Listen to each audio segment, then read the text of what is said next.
Se você está cansada de assistir a um monte de conteúdo falando que para você ser feminina, você deve ser bela, delicada e submissa, você está no vídeo certo.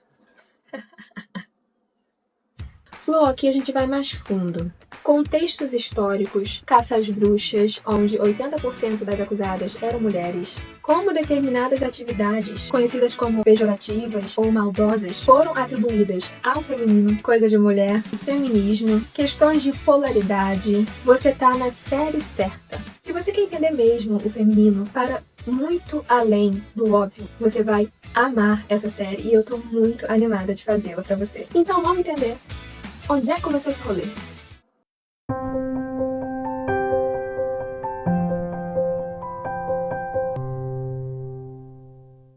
Vamos lá, minha linda. Antes da gente começar a entender quando começou a questão de divisão de papel de gênero do jeito que a gente tem de hoje, eu preciso alinhar uma coisa com você para esse vídeo, que é a seguinte. Eu preciso que você vista a camisa da pesquisadora, ok? Então agora, eu e você estamos tendo uma conversa e somos colegas de trabalho. Vamos supor que você é uma socióloga, não sei, mas somos historiadoras, digamos assim, e a gente está buscando entender as raízes da divisão de papel de gênero como conhecemos hoje. Ou seja, leis, religiões, tudo isso a gente vai tratar como fenômeno histórico, tá? Então a gente vai entender aqui, por exemplo, uma religião como uma produção humana.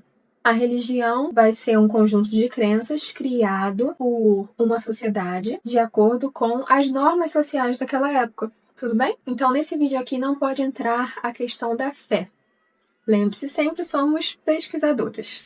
Vamos lá, minha linda. Qual o discurso padrão que a galera usa para fazer a gente acreditar que o nosso lugar é em casa, é doméstico e é cuidar das crianças exclusivamente, né? Não que tenha problema nisso.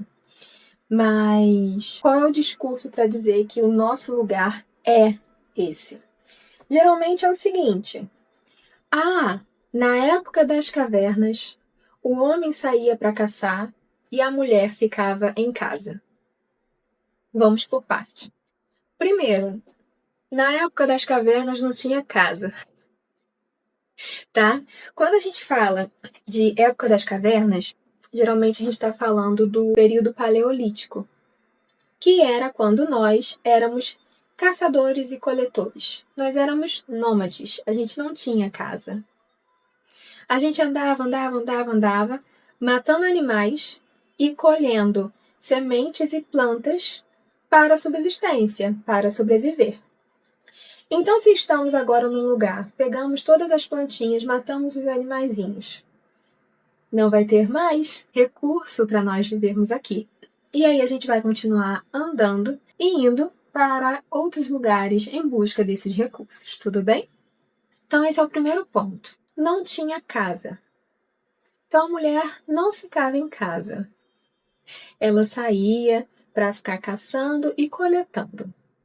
Perfeito. Uma curiosidade é que esse período ficou conhecido como a época das cavernas, porque as produções humanas foram mais preservadas nas cavernas, né? As pinturas rupestres que a gente vê nas paredes das cavernas. Porque nas cavernas tinha menos ação do tempo, sol, chuva, vento. Então, a maioria dos artefatos, digamos assim, das fontes que os arqueólogos encontram dessa época, né, chamada pré-história, período paleolítico, estão nas cavernas, só que nós éramos nômades. A gente não morava na caverna, até porque a gente não ia sobreviver. Perfeito. Vamos lá. Agora, minha linda, para a gente entender quando começou a questão de papel de gênero, eu vou te convidar para uma viagem no tempo.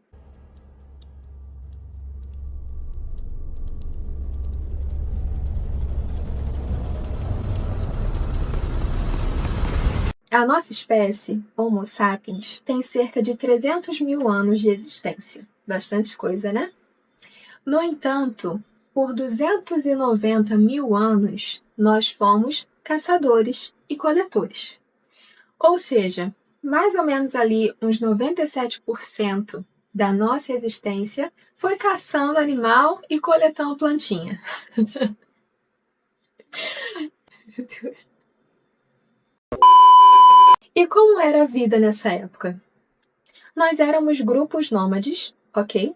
De 20 a 30 pessoas, mais ou menos. A gente tinha pouco acúmulo. Ou seja, a gente usava da natureza ali os recursos que nós precisávamos para sobreviver. Não tinha uma ideia ali de posse, de propriedade, sabe? Então a gente tinha um lugar de pouco acúmulo. Os vínculos familiares nessa época, perceba, a gente não tinha casamento. A gente não tinha essa institucionalização das relações humanas. Então, os vínculos eram mais flexíveis. É claro que, geralmente, se tinha algum vínculo mais estável com alguma pessoa, no entanto, era mais flexível. Então, as pessoas podiam se relacionar num lugar de maior flexibilidade. Não tinha tanto controle da sexualidade, entende? Além disso, como era a criação das crianças nesses grupos nômades? O lugar da criação não era exclusividade feminina, mas a criação era cooperativa. Então, todos ali do grupo tinham a responsabilidade de cuidar das crianças. É claro que a questão da amamentação ficava por exclusividade feminina, obviamente. Mas o cuidado era coletivo, era cooperativo, ok? E aí vamos lá, o que muitas pessoas dizem sobre essa época, e na realidade esse é um discurso que tem mudado há pouquíssimo tempo, ok? Então, geralmente os historiadores e tal falam o seguinte, é que nessa época os homens caçavam e as mulheres coletavam.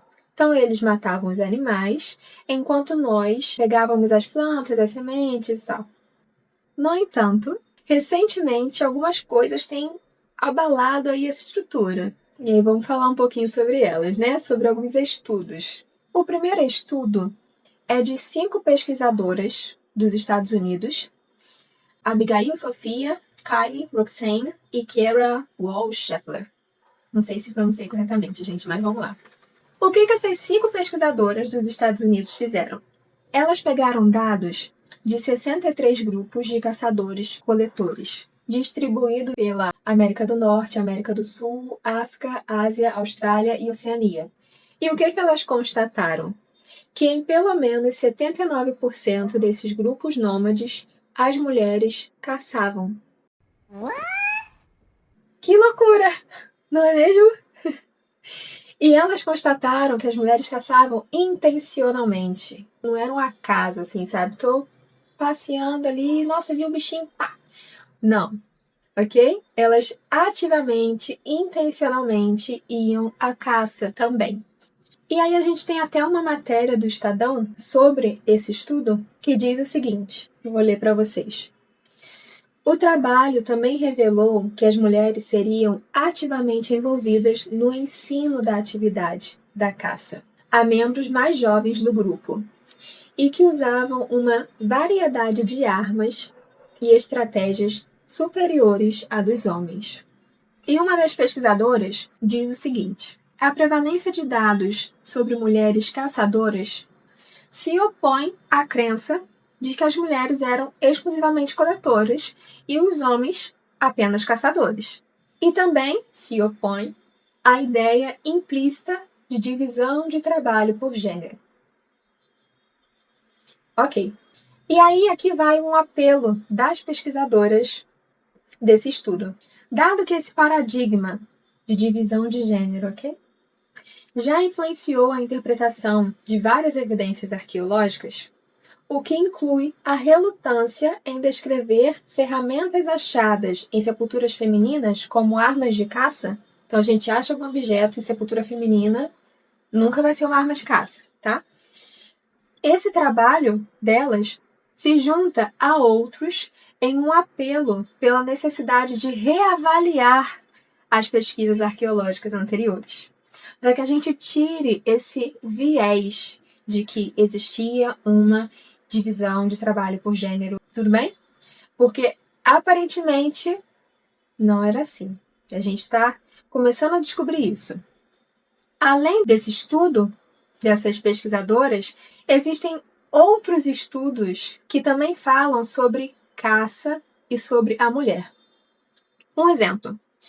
Em 1878, foi descoberta uma sepultura viking, lá na Suécia. E aí essa sepultura tinha um indivíduo, 2 cavalos e um arsenal de armas, ok? A gente tinha uma espada embanhada perto do corpo do indivíduo, muitas flechas, 2 escudos e outros objetos funerários de elite lá do século X, ok? E aí, quando descobriu-se essa sepultura, lá em 1878, presumiu-se que o indivíduo era um homem, com um monte de arma ao redor, enterrado com 2 cavalinhos. Vai ser o quê? Um homem, correto? No entanto, estudos posteriores revelaram que se tratava de uma mulher. Fizeram o estudo dos ossos em 2014 e aí falaram, caraca, é uma mulher. Aí o pessoal não acreditou muito, né? Ué, tá errado. Aí depois fizeram DNA em 2017. Aí falaram, pô, é uma mulher mesmo, cromossomo XX. Não, tem alguma coisa errada. A galera ainda não aceitou, né? E aí, em 2019, os pesquisadores revisaram o estudo deles. Pô, será que a gente pegou os ossos certos? Será que a gente avaliou certo? Etc, etc. Eles revisaram em 2019 e falaram que, com certeza, era de uma mulher, sim. E aí, é claro, a gente pode pensar, como alguns pensam, que todas aquelas armas, todo aquele arsenal, os cavalos e tal, não eram daquela mulher, poderiam ser de algum homem, talvez do marido dela ou de algum parente, e ela apenas foi enterrada ali, né? No entanto, os pesquisadores mesmo disseram em 2019 que isso é muito improvável. Se fosse um homem, nós não questionaríamos o fato dele ter sido enterrado com os objetos e os objetos não serem dele. Porque sempre é assim, né? A gente é enterrado com os nossos objetos. Lá nos tempos antigos, quando as pessoas eram sepultadas, elas eram sepultadas com os objetos importantes para elas e tal. Então, os próprios pesquisadores falaram, não, deve ser dela. Muito provavelmente é dela, porque senão a gente tá divagando muito. Não faz sentido enterrar um indivíduo com objetos de modo que os objetos não pertençam ao indivíduo, não tenham pertencido a esse indivíduo em vida. Ou seja, provavelmente a gente teve uma guerreira muito renomada ali, porque tinha objetos funerários de elite lá na época viking. Perfeito.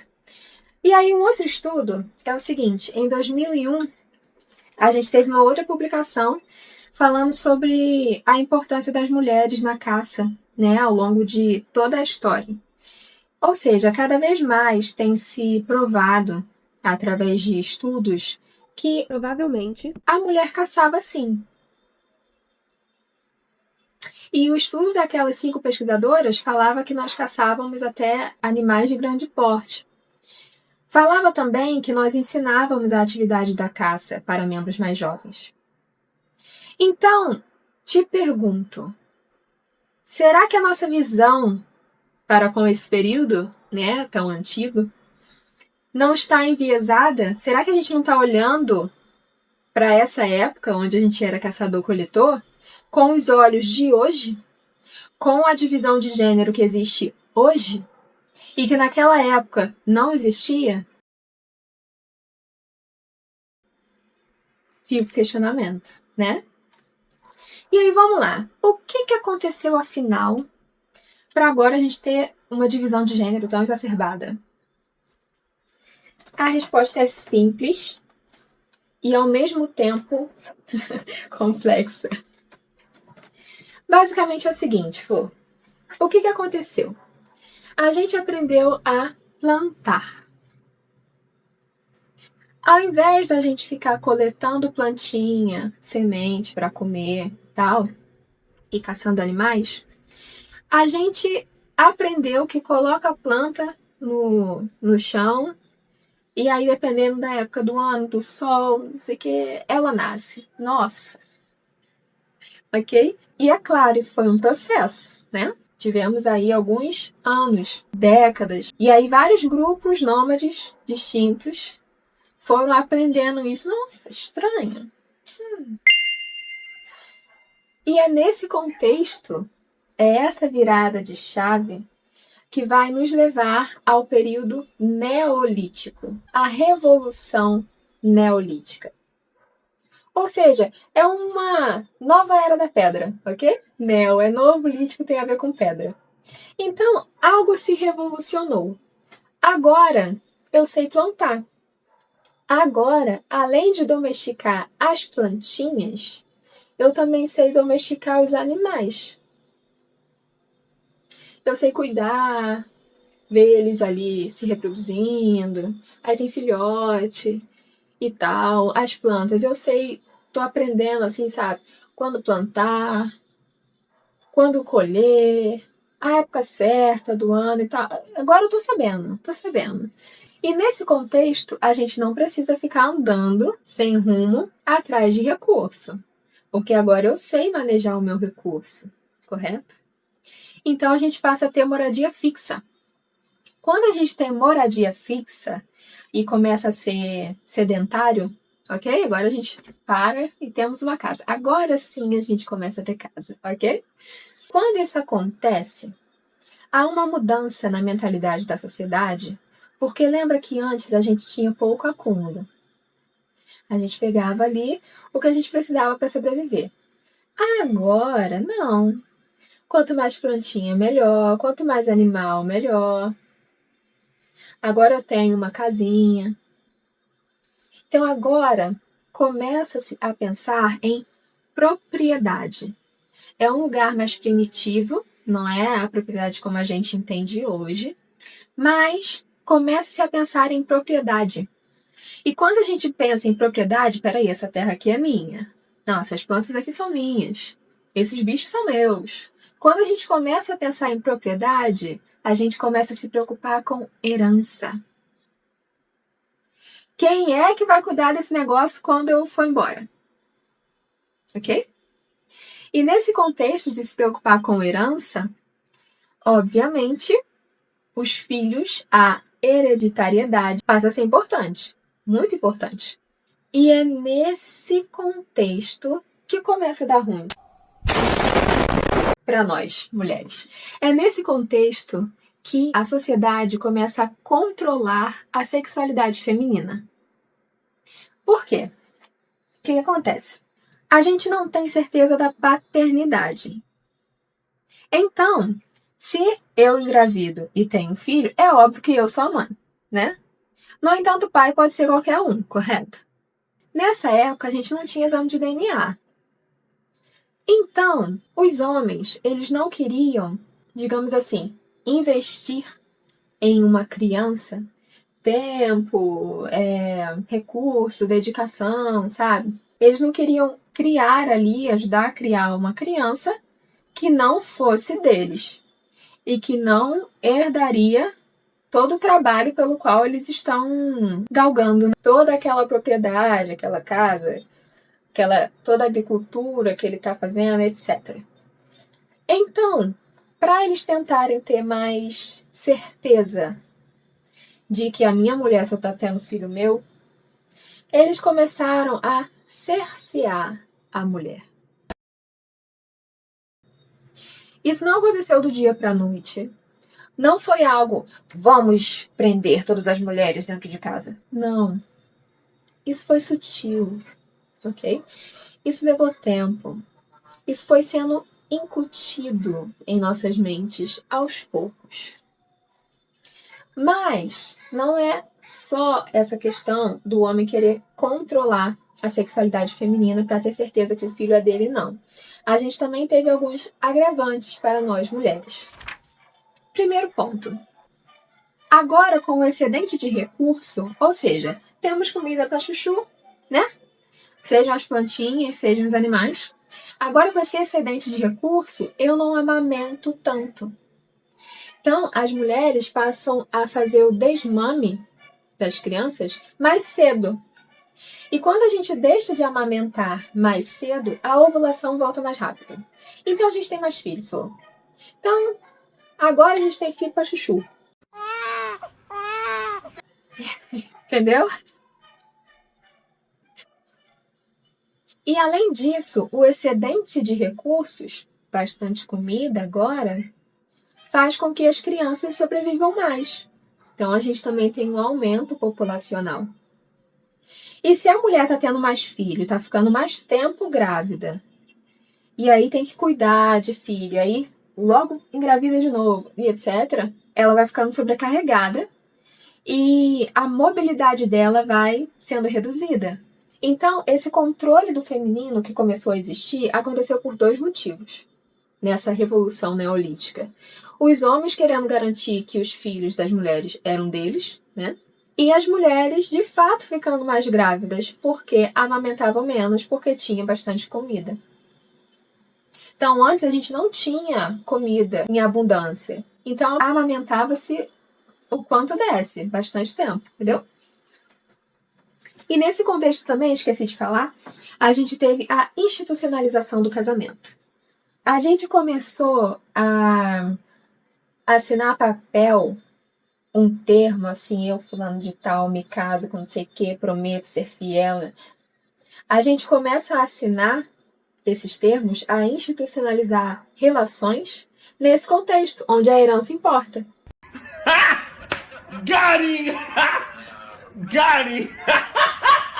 Onde os filhos dessa união vão herdar toda a propriedade que está sendo construída. Ok? E esse controle da mulher se deu com leis, com o ideal do que é uma boa mulher, de ser uma mulher mais preservada. O lar, agora, ele vira uma unidade econômica, um espaço produtivo, um espaço de controle familiar, ok? Detalhe aqui é que as mulheres trabalhavam, tá? As mulheres trabalhavam bastante na agricultura e tal, no cuidado com os animais, só que o trabalho delas começou a ficar cada vez mais caseiro, ok? Cada vez mais doméstico, por essa questão de menos mobilidade, etc. Começou a surgir normas sobre o que seria ser uma boa mulher. Começou a ter uma vigilância social, um controle da circulação feminina, uma separação, sabe, do que é de homem e o que é de mulher. Uma valorização da castidade, da modéstia. E a mulher respeitável passou a ser aquela mulher preservada, aquela mulher sem autonomia sexual nenhuma, sabe? Sem circulação livre. Ela fica em casa assim. Pegaram o contexto? E aí, é nessa revolução neolítica que a gente começa a se ferrar. Ah, só um ponto que eu tinha me esquecido. Essa revolução neolítica aconteceu ali, mais ou menos, há uns 12 mil anos atrás. Ok? E aí, teve tudo isso. E depois, lembra aumento populacional e tal? Aí o que aconteceu? A gente começou a ter as primeiras cidades-estados. Tem muita gente, temos que organizar essa população toda. Aí a gente começa a criar leis e tal, não sei o quê. Ok? Então a gente começa a ter cidades e estados. Ali mais ou menos entre 6 e 5 mil anos atrás. Mesopotâmia, Egito. A gente começa a ter burocracia, reis, exército, leis escritas, hierarquias sociais cada vez mais fortes. E vamos lembrar que nessas primeiras cidades e estados, a política é igualzinha à religião. Não tem separação, não tem estado laico. Quem governa ali está juntinho com os líderes religiosos, é a mesma coisa, ok? Um exemplo de lei desse período é o Código de Hammurabi, um rei lá da antiga Mesopotâmia. E nesse código, a gente tem a fidelidade feminina como algo importantíssimo. Vou ler aqui o que eu escrevi sobre o código. A infidelidade feminina era punida severamente. Uma mulher acusada de adultério poderia até ser condenada à morte junto com o amante. Já os homens, eles tinham mais liberdade sexual, socialmente e legalmente.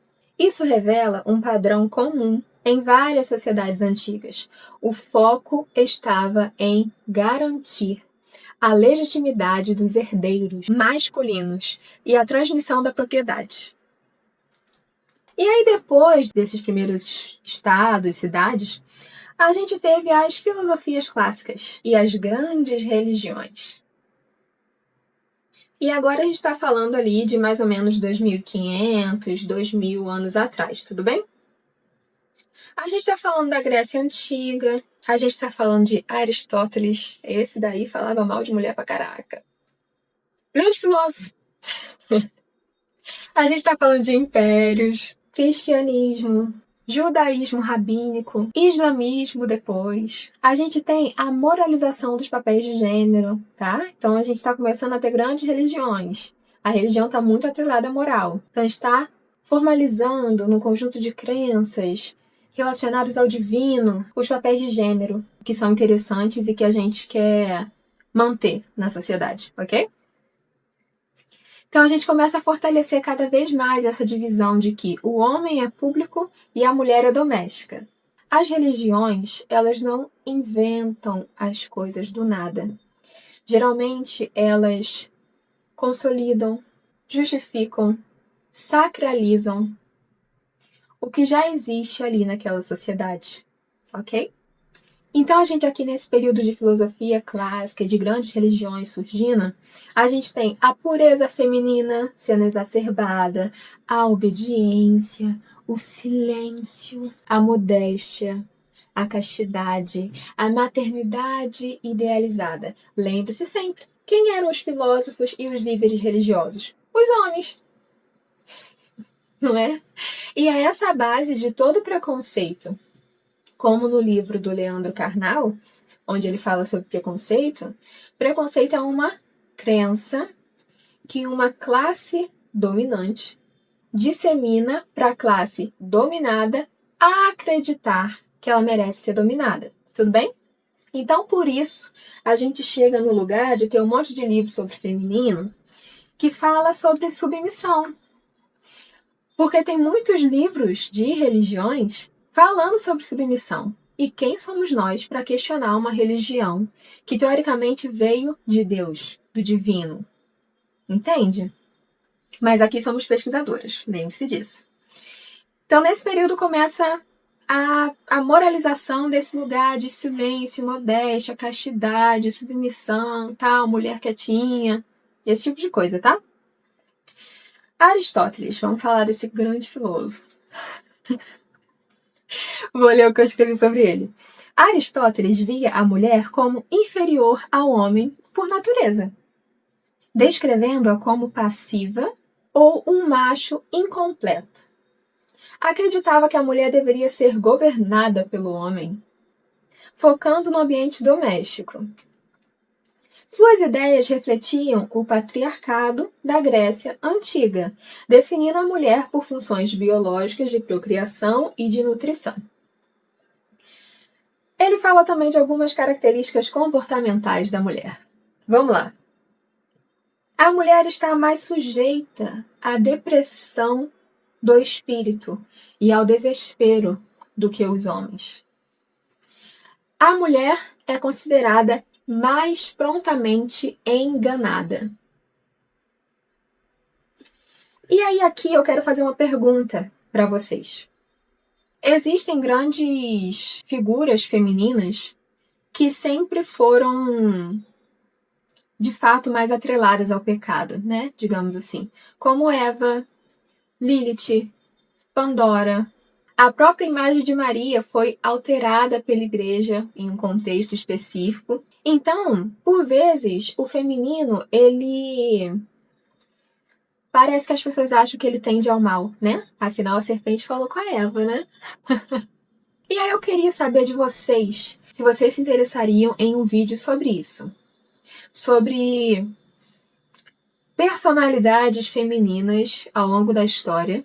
E esse lugar de que, tipo, o feminino é malicioso e enganoso e etc. Pra gente explorar um pouquinho esse lugar, porque existe uma hipótese de que talvez inconsciente, o masculino tenha medo do feminino. Eu não sei se essa hipótese está certa, tá? Mas que todo lugar de mistério da mulher, de dar à luz e etc., de influência emocional e tal, faz com que o masculino queira controlar. E aí talvez esse discurso de mulher é mais prontamente enganada possa vir desse lugar. Eu quero saber se vocês querem um vídeo sobre essas personalidades femininas, enganosas e do mal. Comentem nos comentários, por favor. Comentem nos comentários, foi ótimo. Mas tá bom. Então, Flo, onde a gente tá agora? Já estamos com séculos, milênios, de uma ideia disseminada da mulher em casa, com silêncio, sempre ligada ao doméstico e tal. E esses discursos nos são ditos culturalmente, por leis, pelo divino, em muitos aspectos. Então, isso já está bem incutido em nós, desde a agricultura. Lembre-se disso. E aí depois, a gente tem uma coisa muito interessante que aconteceu, que é o seguinte, a questão da fofoca. Isso foi lá há uns 1500, 500 anos atrás, ok? Mais ou menos. Fofoca, em inglês, é gossip. E gossip, essa palavra, tem origem nos radicais God e sip, que significa algo como apadrinhado, madrinha, comadre, ok? O que isso significa? Gossip eram as mulheres que, quando alguma mulher estava grávida, vinham ajudá-la no parto, ok? Elas eram amigas íntimas, madrinhas, entende? Então, geralmente, quando tinham algum parto, sempre tinha a parteira e as gossips. E aí eu vou ler um trechinho de novo para vocês, o negócio que eu escrevi. Quando o trabalho de parto começava, a parteira e as gossips eram convocadas. Elas preparavam o quarto para o parto, para garantir um conforto da gestante, né, da futura mamãe, e da nova criança. Cobriam as janelas para escurecer o quarto, acendiam o fogo, preparavam a cama ou a cadeira de parto. E a tarefa delas geralmente incluía preparar uma bebida especial para a futura mamãe também, chamada Keddle. Era uma bebida feita de vinho e cerveja aquecidos, misturados com algumas especiarias, açúcar, aveia. Essa bebida era fortalecedora e nutritiva, feita especialmente para aquela ocasião do parto. Quando os preparativos para no quarto e tal estavam prontos, as gossip aguardavam a chegada do neném.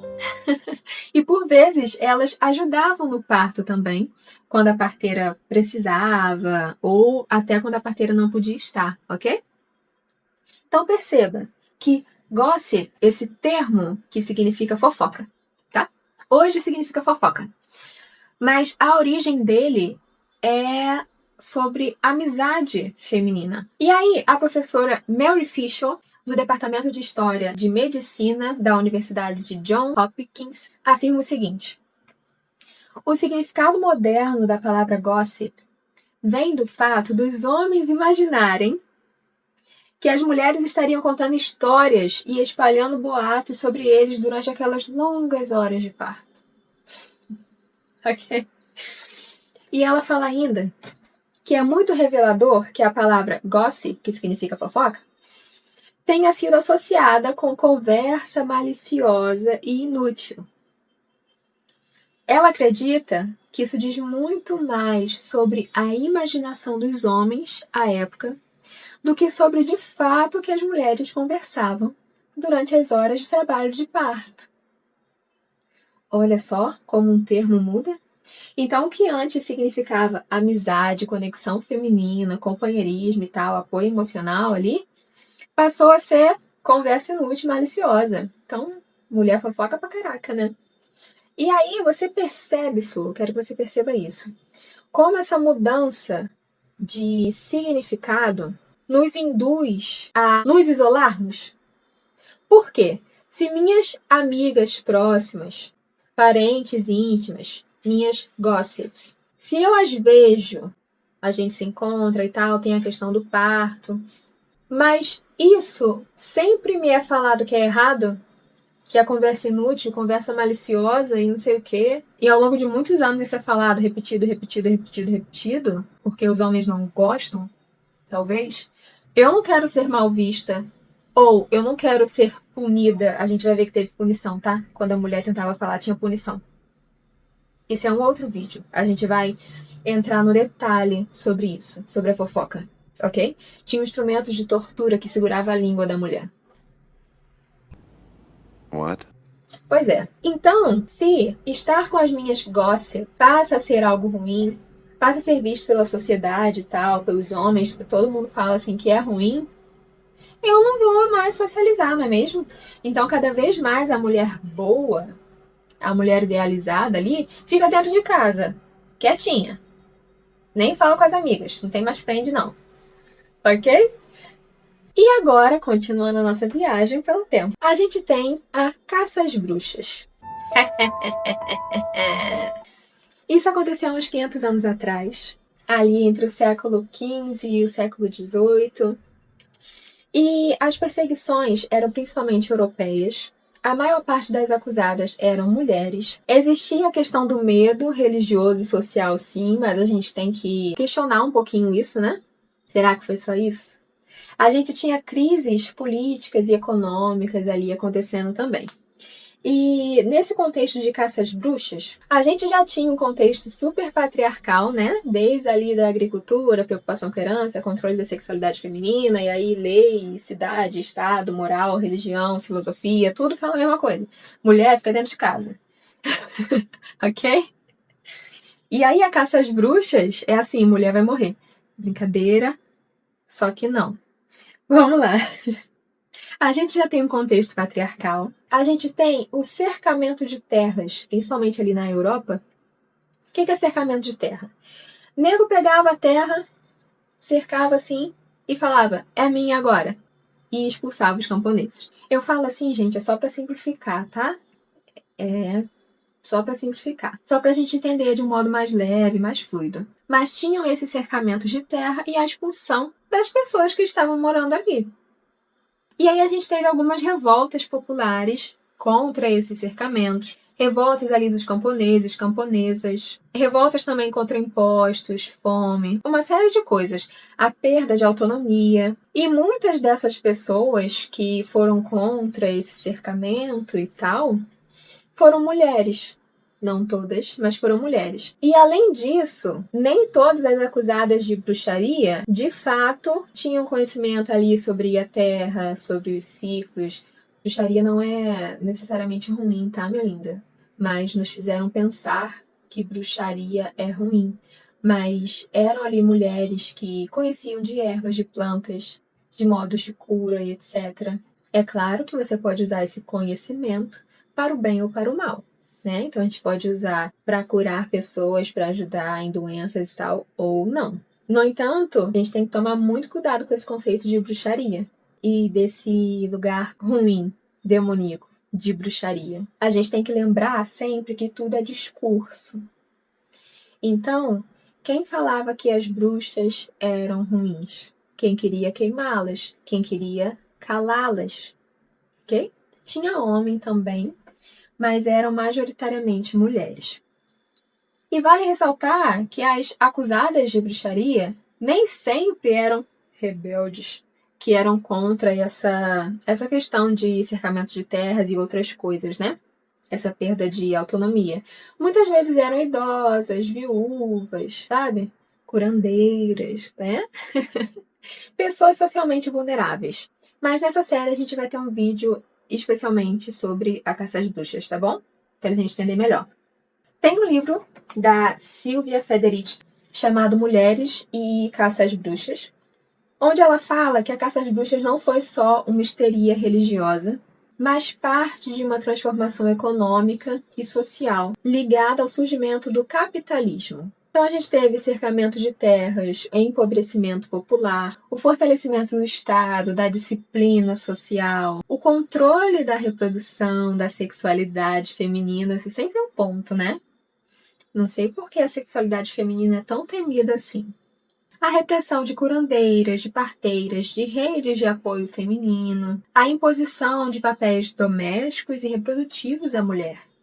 A perseguição às bruxas, segundo a autora, foi um mecanismo para enfraquecer a autonomia das mulheres e consolidar cada vez mais o patriarcado, uma ordem patriarcal mais rígida ainda, e para controlar os nossos corpos, sexualidade, autonomia.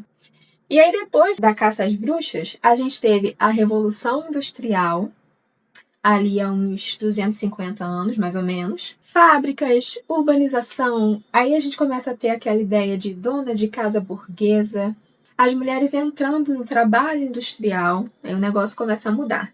E a gente começa o feminismo, o início dos feminismos modernos, ok? Porque a gente começa, de alguma forma, a retomar esse lugar de saída de casa, né? Depois, há uns 60 anos atrás, mais ou menos, a gente tem uma coisa que aconteceu que foi muito importante, que foi a contracepção moderna. Ou seja, anticoncepcional. Lembra, toda essa questão relacionada a papéis de gênero começou lá na agricultura com preocupação de propriedade e herança e, por isso, a sociedade quis controlar a mulher, a sexualidade dela. Tudo bem? Então, se, agora recentemente, há uns 60 anos atrás, a gente conseguiu fazer um anticoncepcional, isso nos dá controle sobre a nossa sexualidade, né? Então agora tem um lugar da mulher se expandindo, né, e alguns movimentos feministas e tal, e agora, em contrapartida, está surgindo o resgate do feminino. Vamos supor assim. Só que esse resgate resgata um lugar de submissão. Ora bolas. A gente está resgatando alguma coisa errada, gente. Ok? Então, Flor, eu quero que uma coisa fique cristalina para você com esse vídeo. Que a gente fez essa viagem no tempo para entender os papéis de gênero ao longo da história. Toda essa questão de papel de gênero, de submissão feminina, começou com o desejo do masculino de controlar a sexualidade feminina para garantir que o filho dela seja dele e de nenhum outro mais. Pegou? É isso. E até hoje a gente tem um monte de coisas falando que mulher é submissa. Só que isso surgiu nesse contexto de preocupação com propriedade e herança. Não foi de uma hora para outra, você entendeu isso aqui. Muitas coisas foram sendo formadas e tudo foi reforçando esse discurso ao longo da história. Leis, religiões diversas, mas é isso que eu quero que você pegue. Toda essa questão de submissão feminina, nossa, mulher submissa, não sei o quê. É só o desejo do masculino de controlar a sexualidade feminina para garantir a propriedade. É isso. Te vejo no próximo vídeo sobre fofoca.